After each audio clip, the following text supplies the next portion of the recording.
Hi everyone, Aaron here for Zollotech, and the Apple Watch Series 6 has been out for almost a year. I can't believe it's already almost been a year, but I wanted to talk about what it's like to use, durability, scratches, things like that, as well as my favorite bands and which bands I like or don't like to use.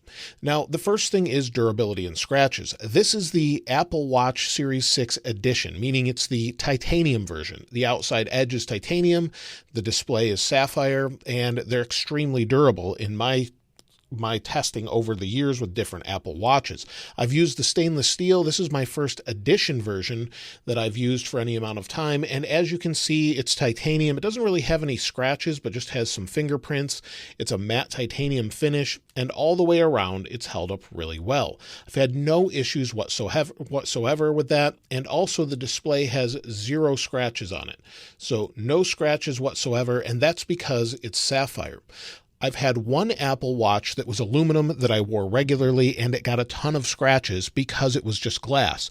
Accidentally, I banged it into some brick walls as I was walking by, swinging my hands, and it scraped the whole display up. If I bang this display into concrete or anything like that, it doesn't tend to scratch. So it would take a diamond to scratch this, or something on the equal level of hardness as sapphire, or just under that to scratch it, since this is probably not 100% pure sapphire, but it seems to hold up really, really well out of the ones that I've had. So durability wise, it's great. If you do have an aluminum one, like this one here, that came in red or blue, this seems to hold up well. I have not worn this every single day like I have the titanium version, but I use it to test different versions of watchOS and things like that, but they tend to hold up well. I would recommend a screen protector, though, if you're using the glass version and you tend to be a little bit clumsy, or you're in an environment where you may bang the watch up against something like that.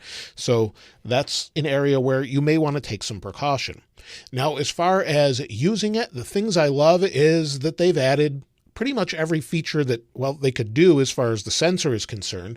The newer sensor has the blood oxygen sensor, and I don't use that all the time. I generally tend to let the watch sort of do its thing in the background, and I don't check that a whole lot unless maybe I think my heart's sort of racing. I might check my heartbeat or something like that, but I tend to leave that alone and then just check the app if I want to see that a little bit later on. Now, the watch has gotten to the point where it's just really fast. In the earlier days, Apple Watch wasn't really a fast device.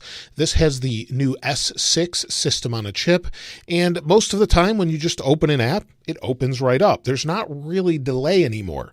Maybe if you open an app you don't use all the time, maybe like shortcuts, it may take a moment to open, or maybe a third-party app. But for the most part, it's very, very fast. If I open up noise, it takes a moment, then it starts measuring the noise level in the room.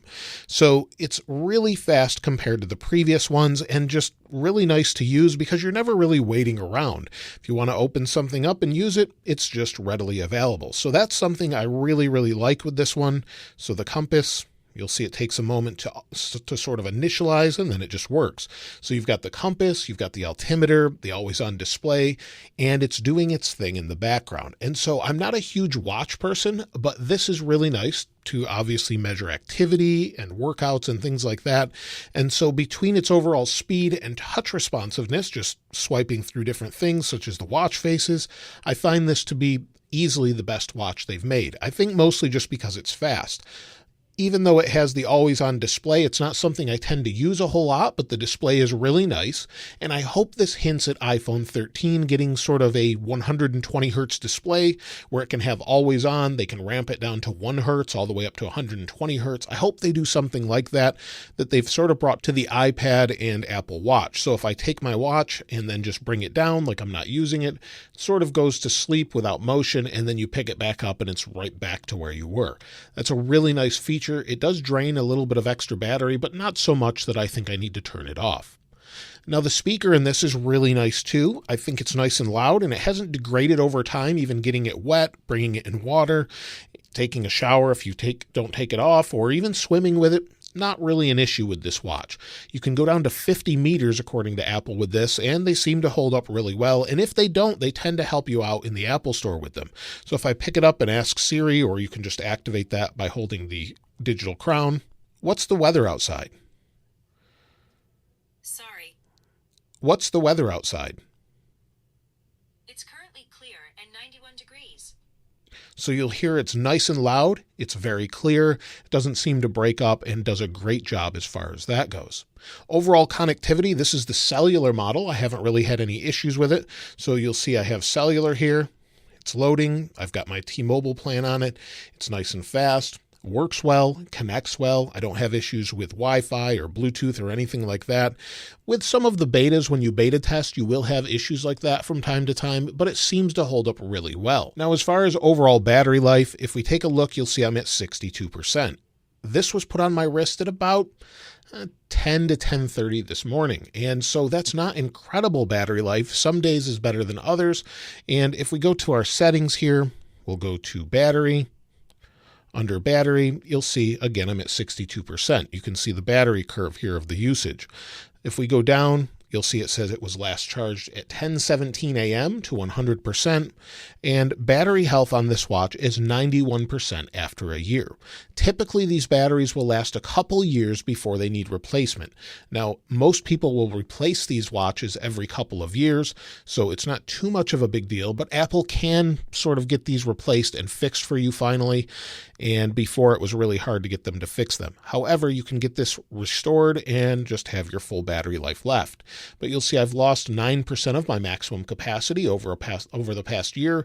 Generally, 80% after 2 years is normal. But this typically lasts me through the day. I'll go to bed and it'll have enough battery life, no problem whatsoever. I do not wear this to track sleep. I don't really use that. I don't like things on my wrist all of the time, so I take it off while I'm sleeping. And so it seems to do a great job. So the only thing that I think is bad about this watch is probably the cost.